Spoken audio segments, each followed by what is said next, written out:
아담 안에서 태어난 세상의 모든 사람들은 우리의 마음 안에 하나님보다 자기 생각과 자기 판단이 더 높은 자리에 올라가 있게 되었습니다.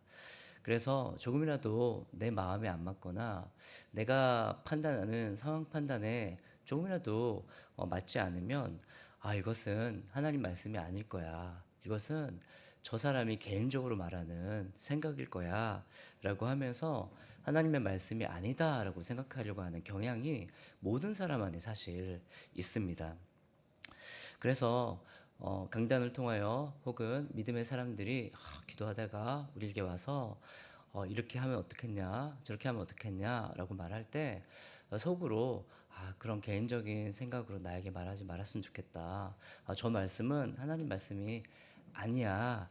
저 개인적인 의견이야라고 생각하면서 우리의 마음속에서 하나님의 말씀에 대한 이런 본질적인 거부 반응이 일어나는 것을 인정하지 않을 때가 참 많습니다. 우리 안에 사실은 우리 DNA 안에 병적인 의심이 자리 잡고 있다라고 하는 것. 우리 안에 하나님의 말씀일지라도 내가 기쁨으로 순종하지 못하는 말씀을 할 때 그것을 내가 불순종한다라고 느끼게 만드는 하나님의 말씀이다라고 생각하지 않고 저거는 하나님 말씀이 아니야.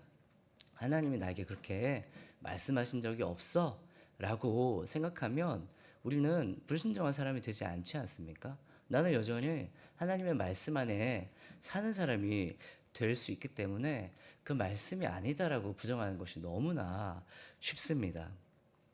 그리고 그 메신저를 말씀을 전하는 사람들을 탓할 때가 많습니다. 그 사람의 어떤 학업적인 배경이나 어떤 출신 성분이나 혹은 정치적 성향을 들어서 저것은 하나님 말씀이 아니야 라고 거부하면 하나님 말씀을 순종하지 않아도 그냥 우리는 괜찮은 사람이 되기 때문에 너무 쉬운 방법이 있는 것이고 우리는 종종 그렇게 할 때가 많이 있습니다.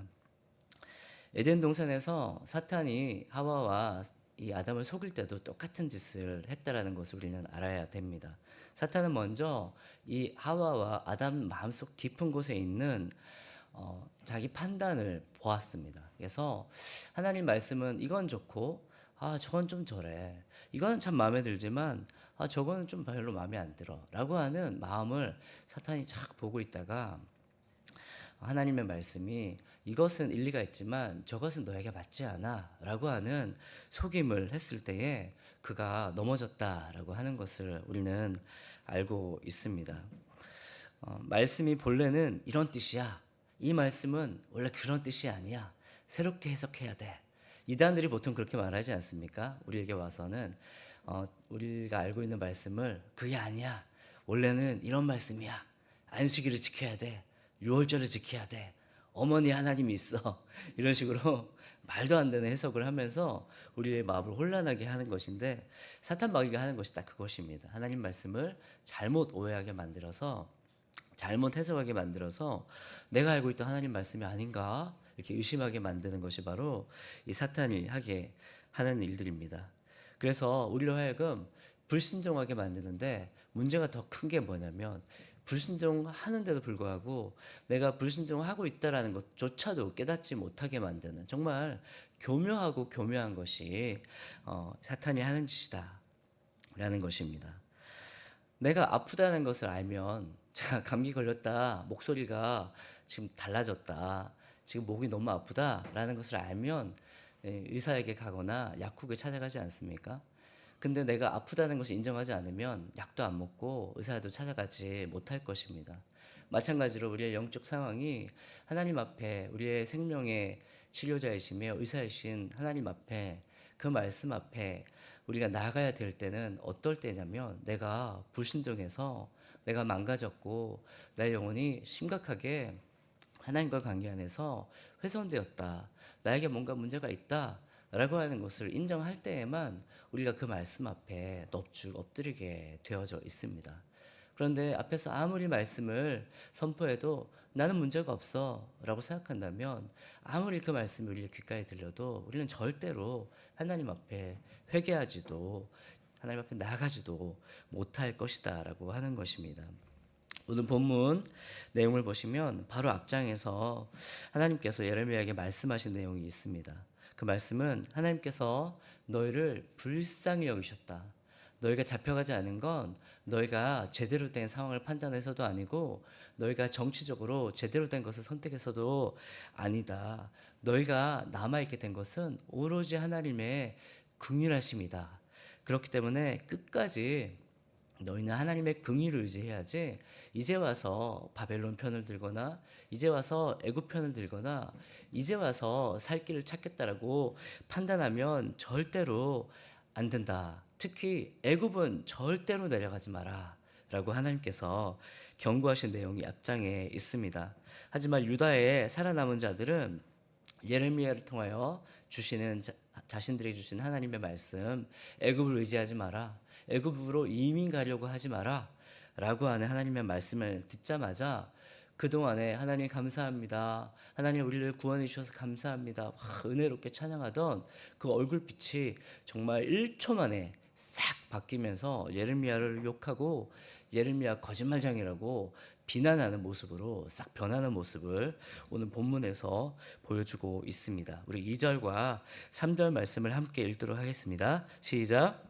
호사야의 아들 아사랴와 가레야의 아들 요하난과 모든 오만한 자가 예레미야에게 말하기를 내가 거짓을 말하는도다.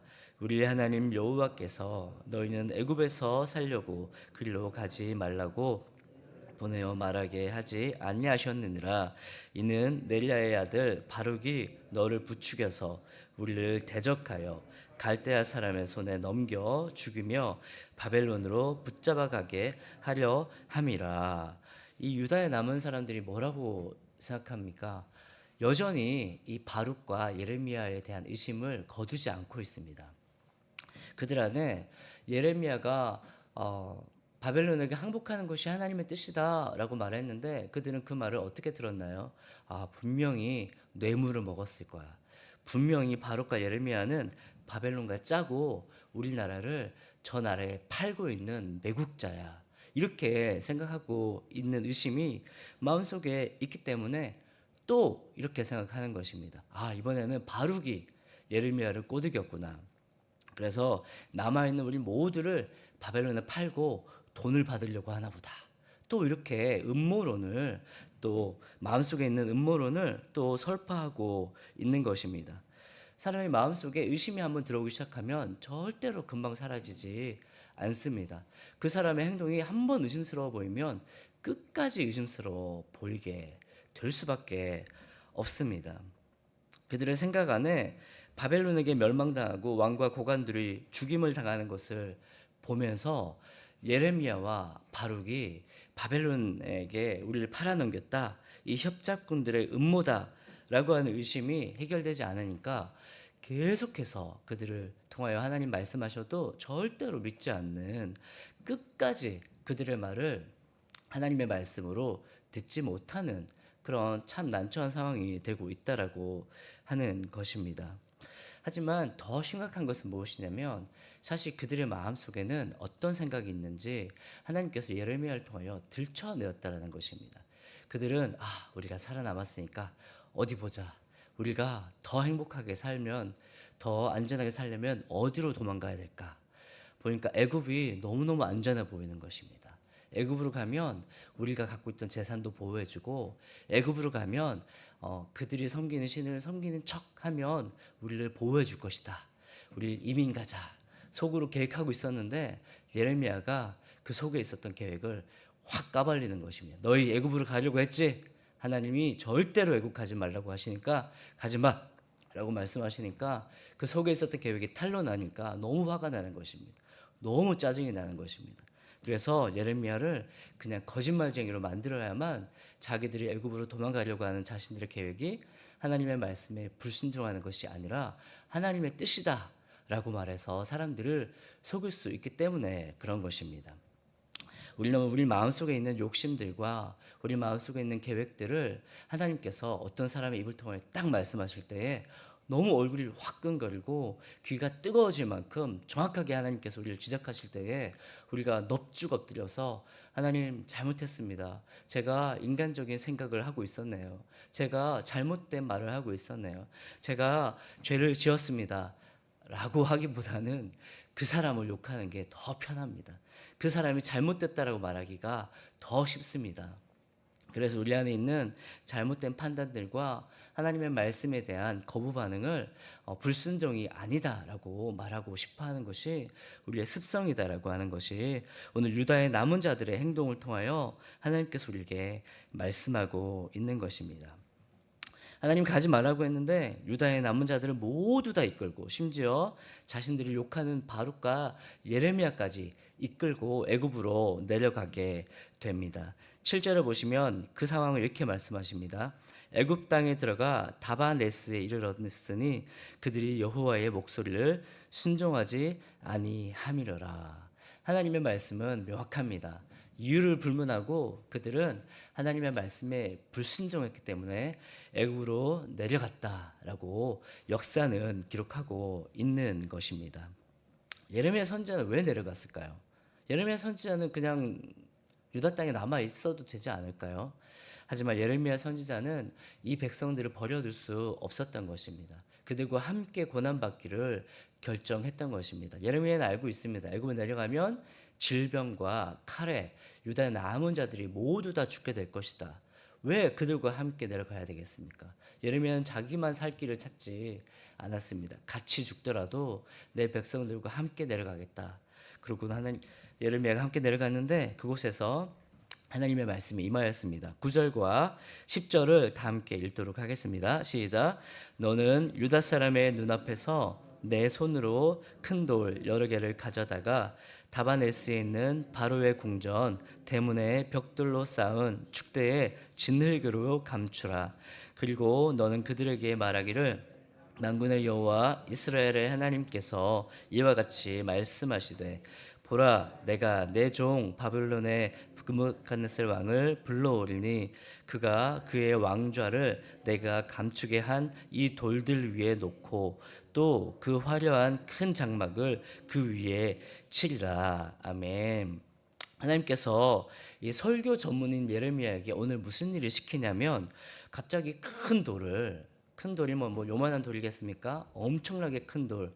예레미야 혼자서 절대 옮길 수 없는 돌을 옮겨다가 바로의 대문 앞에 있는 벽돌로 예쁘게 포장된 광장을 파가지고 그 돌들을 그 땅속에 묻어두고 다시 요즘 말로 하면 공구리를 쳐서 다시 매끈하게 만드는 노가다를 시키십니다.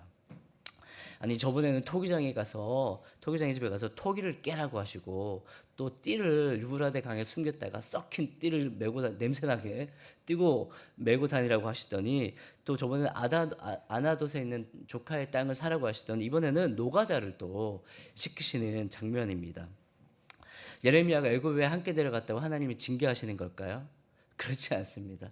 예레미야가 하나님의 말씀대로 유다에 남아있으라고 했는데 본인도 말씀 지키지 않고 내려갔기 때문에 하나님이 화나신 걸까요? 그렇지 않습니다.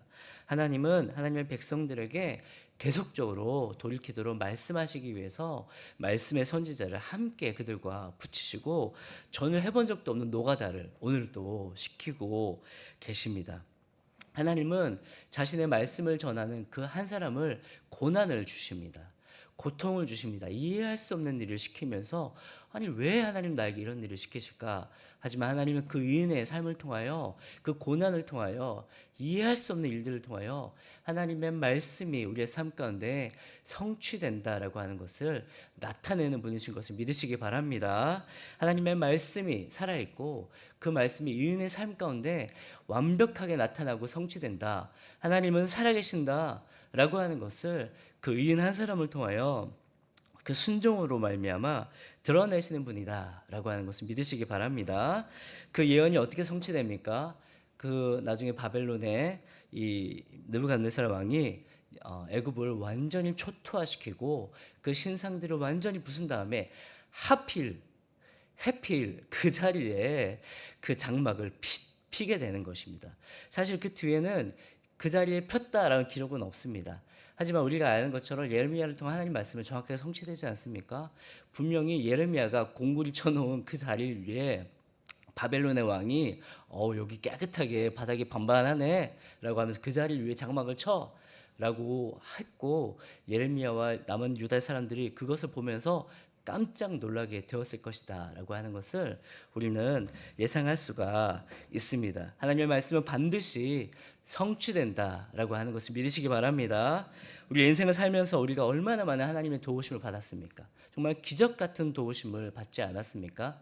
우리가 그 하나님의 도우심을 기록하려면 정말로 끝도 없이 정말로 많은 책들을 우리가 쓸 수 있을 만큼 하나님의 기적을 우리의 삶 가운데 나타났었습니다. 그런데 우리가 그 기적들을 사람들에게 말하면 사람들은 어떻게 반응합니까? 에이, 설마 울련 아닐까? 에이, 설마 하나님이 그렇게 구체적으로 응답하셨을까? 그냥 그 옆에 있는 사람이 그냥 그거 소문 듣고 도와준 거 아닐까? 자꾸 이런 식으로 생각을 합니다. 하나님 말씀이 성취됐다라는 걸 안 믿으려고 하는 것입니다. 하나님이 우리의 삶 가운데 구체적으로 관심을 갖고 있다. 정말 이런 일전도 틀리지 않게 우리의 필요를 채운다. 하나님이 그렇게 역사하신다라고 하는 것을 절대로 안 믿으려고 합니다. 그렇기 때문에 하나님은 자신의 백성들을 통하여 계속적으로 고난을 겪게 하십니다. 그래서 그 고난 가운데 우리로 하여금 하나님의 뜻을 발견하고 기도하게 하십니다. 그래서 하나님께서 정확하게 그 기도에 응답하게 하심으로 하나님이 살아계신다, 하나님의 기적 가운데 우리와 함께 하신다, 하나님의 의인들을 통하여 하나님의 말씀이 살아있다라고 하는 것을 온 세상 가운데에 증거하고 계시는 것을 믿으시기 바랍니다. 우리는 하나님의 영광을 나타내는 이스라엘로 하나님이 부르셨기 때문에 우리의 삶에 평안하고 문제없고 배부르고 등 따시면 우리가 기도하겠습니까? 절대로 우리 기도 안 합니다. 새벽기도 나오겠습니까? 절대로 새벽기도 안 나옵니다. 밤늦게 사람들 만나러 돌아다니고 밤늦게 일하고 비즈니스에 돈 버느라 우리 새벽기도 못 나옵니다. 근데 날마다 하나님 앞에 기도하게 만들고 날마다 문제 때문에 하나님 앞에 나오게 만드는 것은 하나님께서 우리의 삶을 통하여 자신이 살아계신다, 이 말씀이 성취된다, 내가 너와 함께한다 라고 하는 것을 우리의 자녀들과 우리의 가족들과 또 우리 주변에 있는 믿지 않는 사람들에게 증거하게 하시기 위해서 우리의 삶을 사용하고 계시는 것을 믿으시기 바랍니다. 징계가 아닙니다. 하나님 절대로 매를 드는 것이 아닙니다. 이것이 바로 복인 것을 믿으시기 바랍니다. 하나님은 우리에게 말씀을 보내십니다. 제차, 3차, 4차 계속 보내셔서 하나님의 말씀을 깨닫도록 우리의 삶을 메신저로 사용하고 계십니다.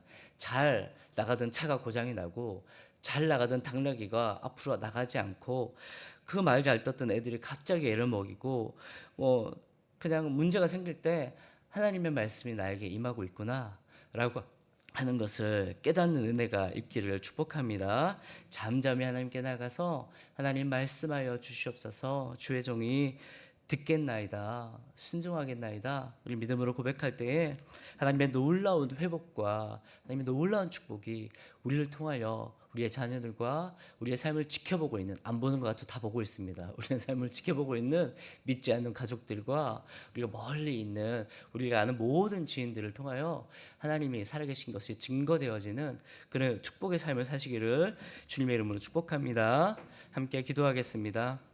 하나님, 우리는 상황에 따라 우리의 생각에 따라 하나님이 시키시는 것들이 마음에 들지 않을 때가 있고 하나님의 말씀을 이해하지 못할 때가 있어서 때로는 불순종할 때도 있고 때로는 순종하기를 더디할 때가 있지만 하나님 오래 참으시며 하나님 노하기를 더디하시며 인자와 긍휼이 많으신 하나님이셔서 참으로 감사합니다.